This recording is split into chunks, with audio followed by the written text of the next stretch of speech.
இயங்கிக் கொண்டே இருப்பதுதான் ஆக்சியம். அவ்வாறு இயங்கிக் கொண்டே இருந்து தன்னுடைய வாழ்நாளில் 80 வயதை தொட்டுவிட்ட சிங்காரவேலியர் அறிஞர் புலவர் ப. வீரமணி ஐயா அவர்களை ஏற்புரை வழங்குமாறு அன்போடு அழைக்கின்றோம்.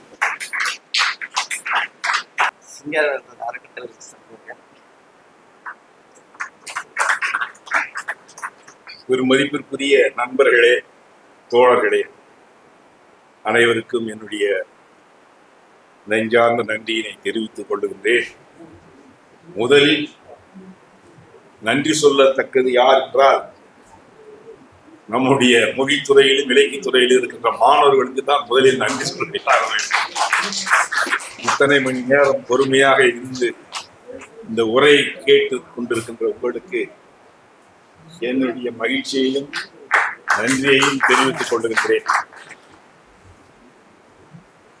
திரை இசை பாடல் என்னை பாட சொன்னால் என்ன பாட தோன்றும், என்னை பேச சொன்னால் என்ன பேச தோன்றும் என்ற நிலையில் நான் இருக்கிறேன். பாராட்டு மழை பொழிந்து கொண்டே இருந்தது.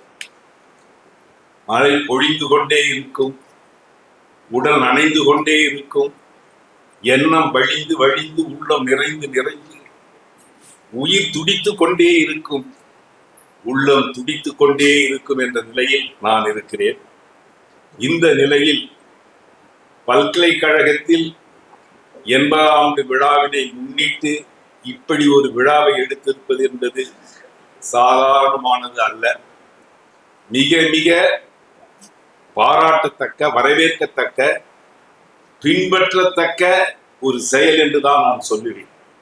என்ன காரணம் என்று சொன்னால், பல்கலைக்கழகத்திலிருந்து, கல்வி புலத்திலிருந்து இதற்கு வேறாக வெளியில் இருந்து வெளியிலிருந்து செயலாற்றிக் கொண்டிருக்கின்ற ஒரு அறிஞனை பல்கலைக்கழகத்தில் அழைத்து இப்படி சிறப்பு செய்வது என்பது மிக மிக சிறப்புக்குரிய ஒன்று. இதை போன்று ஒரு சிறப்பு எதுவும் இருக்க முடியாது. நண்பர் மணிகண்டனை நான் மிக பெரிதும் பாராட்டுகிறேன். எனக்கு இது செய்ததல்ல, எனக்கு முன்னாள் திருச்சி கோ. வேல்சாமி அவர்களுக்கு செய்திருக்கிறார், இன்னும் சில அறிஞர்களுக்கு செய்திருக்கிறார்.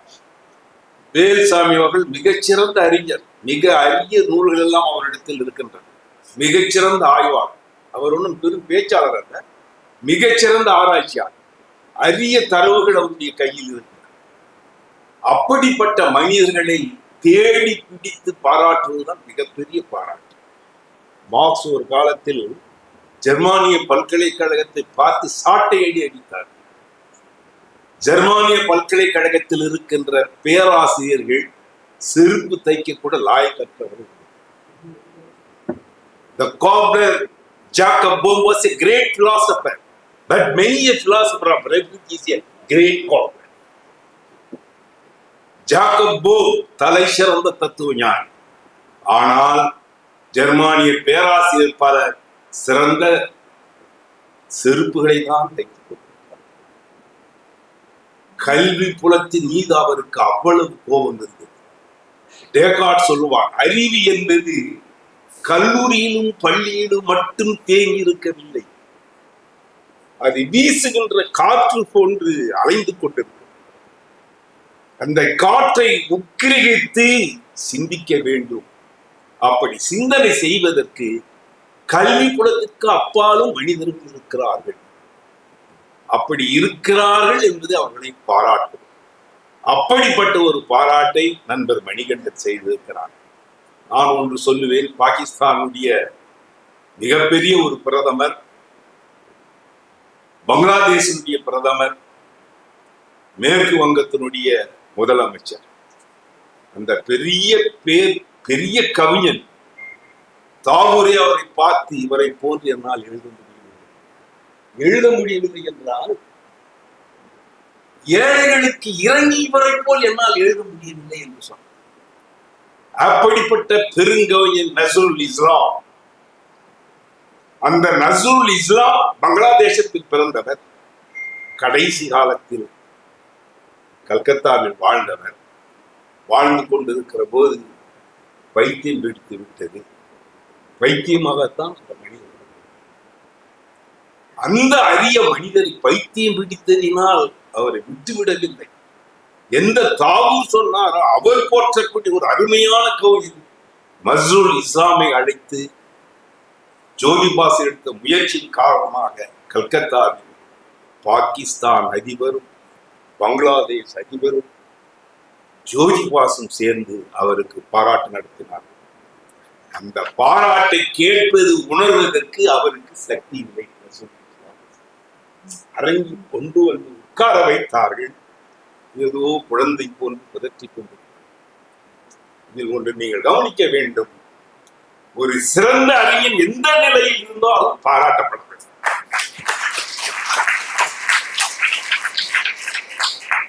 வயது முதிர்ந்து விட்டால், தள்ளாடி கொண்டிருந்தால், பைத்தியம் பிடித்திருந்தால் கூட அறிவுக்கு நாம் மரியாதை செய்ய வேண்டும். அந்த மரியாதை நண்பர் மணிகண்டன் செய்திருப்பதாக நான் கருதுகிறேன். இந்த பல்கலைக்கழகத்தை பொறுத்தவரை நான் திரும்பி பார்த்தேன். மாணவர்களுக்கு நான் சொல்லிக் கொள்வது, மூவா காலம் தொட்டு மூவா, சஞ்சீவி, சீபா, ஒர்க்கோ, நண்பர் அரசு, ஒப்பிலா மதிவாணன், மணிகண்டன், மூவா காலம் தொட்டு இருக்கிறது. இது என்னவென்று சொன்னால், அது தற்பெருமையாக கூட இருக்க தவறாக கருதக்கூடாது. நண்பர் அரசுக்கு தெரியும், எந்த பேராசிரியரும் சஞ்சீவிக்கு எதிராக சாதாரணமாக இருக்காது. சில பேர் செருப்பை வெளியே கழிச்சுட்டு தான் உள்ளே வருவார்கள். அப்படிப்பட்டவரிடம் மிக மிக சகோதர மனப்பான்மையில் என் மீது ரொம்ப அன்பு காட்டியது. இது சொன்னார் அல்லவா, சீப்பாவிற்கும் சஞ்சீவிக்கும் ஒரு பெரும் போர், பனிப்போர் நடந்து கொண்டிருக்கும். துக்ளக்கில் எழுதிவிட்டார், கடுமையாக துக்ளக் எழுதி கொண்டிருந்தார். அந்த வரலாறுகள் இருக்கிறது, படியுங்கள். சுருக்கமாக சொல்லுகிறேன். அந்த 2 பேர் பனிப்போருக்கும் ஒரு முடிவு வருவதற்கு நான் தான் காரணமாக இருந்தேன். நான் சஞ்சீவியிடத்தில் ஒரு முறை ராஜேஸ்வரி கல்யாண மண்டப கூட்டத்தில் இருந்து இதுவரை நாங்கள் பேசிக்கொண்டு வருகிறோம். அந்த பிறகு உட்லண்ட்ஸில் காபி சாப்பிட்டு கால்நடையாக அவர் வீட்டிற்கு வருகிறோம். வந்தபோது நான் சொன்னேன், ஐயா, இப்படியே சென்றால் நன்றாக இல்லை. உங்களை பற்றியும் சீப்பா அவர்களை பற்றி மிக தவறாக துக்ளக்கில் எழுதி கொண்டிருக்கிறார்கள். இது உங்களுக்கு மட்டும் கேடு சொல்வதல்ல, தமிழ் இலக்கிய உலகிற்கே கேடு சொல்வதாக இருக்கும். இந்த பகை முரண் இருக்கக்கூடாது என்று சொன்னார். சஞ்சீவி ரொம்ப உணர்ச்சி வசப்பட்டவர், ரொம்ப ரொம்ப உணர்ச்சி. என்ன பேசுவான்னு தெரியாது. அறிஞர் கற்றோர்கள் கற்றுணர்ந்து அடங்கு இந்த அடங்கு அவர்கிட்ட இருக்க. ஆனா ரொம்ப உண்மையான மனிதன். ஈஸி இருந்து ரிஜிஸ்டார் இருந்து பயப்படுறாங்கன்னா சஞ்சீவிக்கு தான் பயப்படுறாங்க, வேற யாருக்கும். எந்த துறை தலைவருக்கு சஞ்சீவிகிட்ட பயப்படுவாங்கன்னா சரக்கு, இன்னொன்று துணிவு, தைரியம், ரொம்ப நேர்மை, உண்மை. அப்போ என்னுடைய தலையில தட்டி, வீரமணி என்னை விட சின்னவன், எப்படிதான் என்னைக்கும் அவன் சொன்னது அன்னைக்கு சொன்ன, என்னை விட சின்னவன், நாளைக்கு நான் சீப்பாவுக்கு போய் இந்த பகைக்கு முற்றுப்புள்ளி வைக்கிறேன் என்று சொன்னார். மறுநாள் அவருடைய அறைக்கு பாலசுப்ரமணியம், இதோடு நம்முடைய பகை முடிக்கிறது. அப்படி சொல்வதற்கு காரணமாக இதுதான் மிக மிக முக்கியம். ஒரு அறிஞர் இது போன்ற செயல்களை செய்ய வேண்டும். இது என்னால் ஆனவற்றை நான் செய்திருக்கிறேன். நான் இந்த துறையில் இருந்த போது, சஞ்சீவரோட நட்பு ஏற்பட்ட போது, இப்போ நான் மார்க்ஸ் சொன்னேன் இல்லையா, இந்த சென்னை பல்கலைக்கழகம்னா ஏன் இந்தியாவுக்கு கூட சொல்லலாம், இந்த இடதுசாரிகளை உள்ளே அழைத்த ஒரே பல்கலைக்கழகம் சென்னை பல்கலைக்கழகம் தான். அதுவும் சஞ்சீவி இருக்கிற போது அது நடந்தது. தோமுசி ரகுநாதன் வந்தார், நல்லக்கண்ணு வந்தார், இன்னொரு சிபிஐ கவிஞர் வந்தார், பரமேஸ்வரன் வந்தார், சிந்தன் வந்தார், நம்ம தியாகு வந்தார். இவர்களெல்லாம் வருவதற்கு நான் துணையாக இருந்தேன். அப்படியெல்லாம் செய்தார். அது அரசு காலத்தில் மிக அதிகமாக பரவியது. அதனுடைய விளைவுதான் இன்று ஒரு, அதாவது சிந்தனை என்பது ஒரே நிலையில் இருக்கக்கூடாது.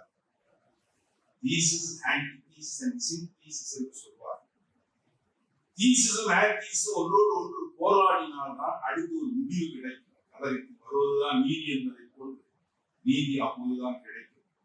அது போன்ற உரையாடல்களை நிகழ்த்துவதற்கு இந்த பல்கலைக்கழகங்கள் இடமாக அமைதல் வேண்டும்.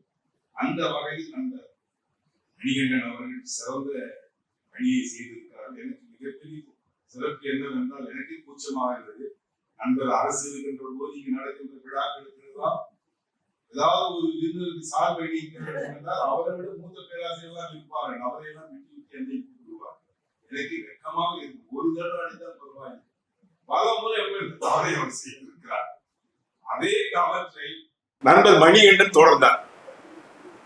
நான் எத்தனை முறை மறுத்தாலும் இல்லை இல்லை நீங்கள் வந்து செய்ய வேண்டும் என்று சொன்னார். அப்படி நான் செய்திருக்கேன்.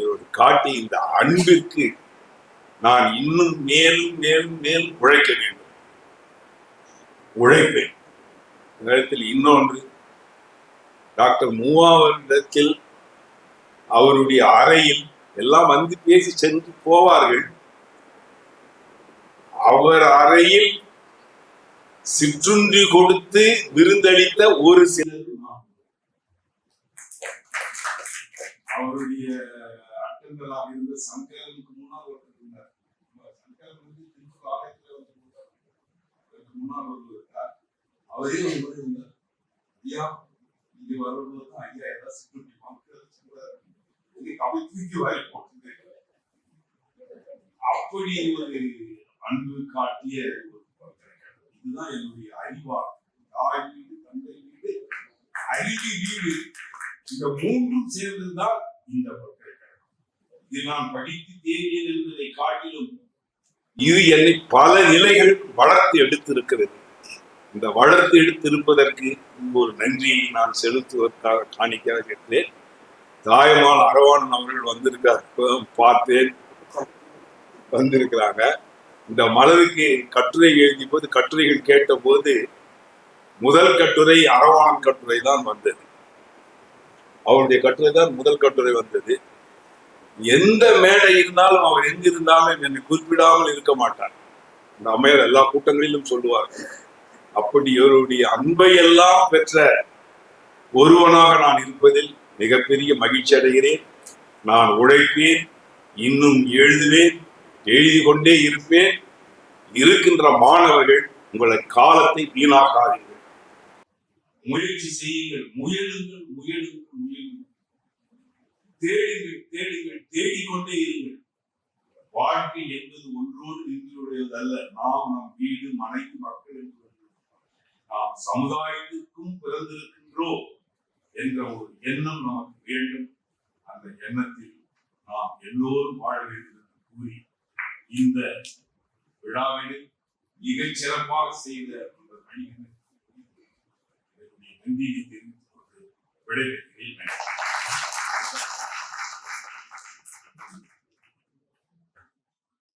அவர்களுக்கு என் துறையின் சார்பாக சிறப்பு செய்யக்கூடிய நிகழ்வு என் துறையின் பேராசிரியர்கள் மேற்கு வருமாறு கேட்டுக்கொள்கின்றோம்.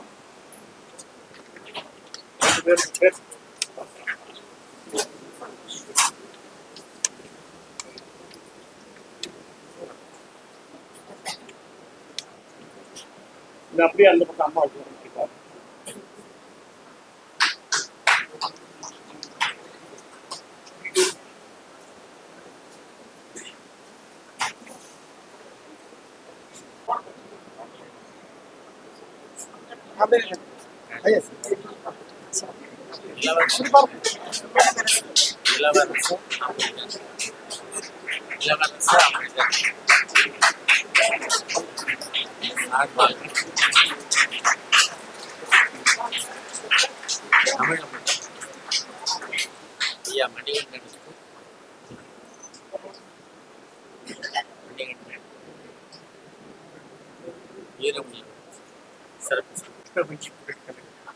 டாக்டர் ஆட்சி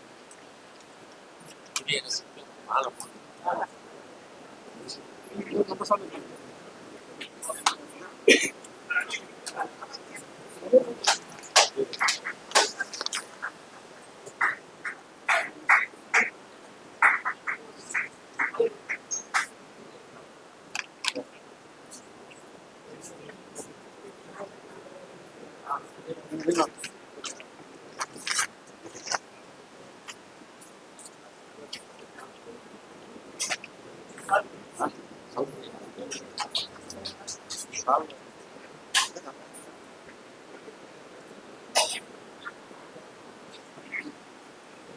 மாலை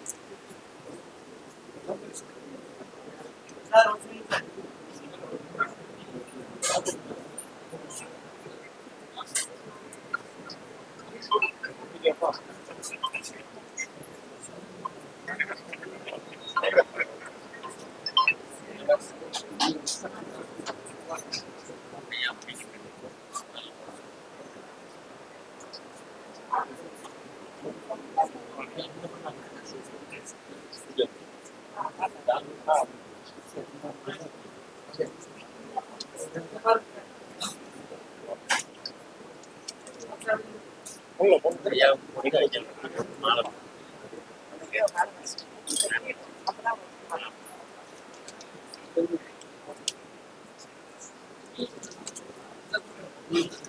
சீக்கிரம் வாங்க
இளவரசன் அமிழ்தன் சார்பாக தமிழமுதன் ஐயா அவர்கள் வீரமணி ஐயா அவர்களுக்கும் அவர்களின் இணையர் அற்புதம் அம்மாள் அவர்களுக்கும் சிறப்பு செய்வார்.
पंजाब सिंध गुजरात मराठा द्राविड उत्कल वंगा विंध्य हिमाचल यमुना गंगा उच्चल जलधि तरंगा तव शुभ नामे जागे तव शुभ आशीष मागे गागे तव जय गाना जनगण मंगल नायक जय हे भारत भाग्य विधाना जय हे जय हे जय हे जय जय जय जय हे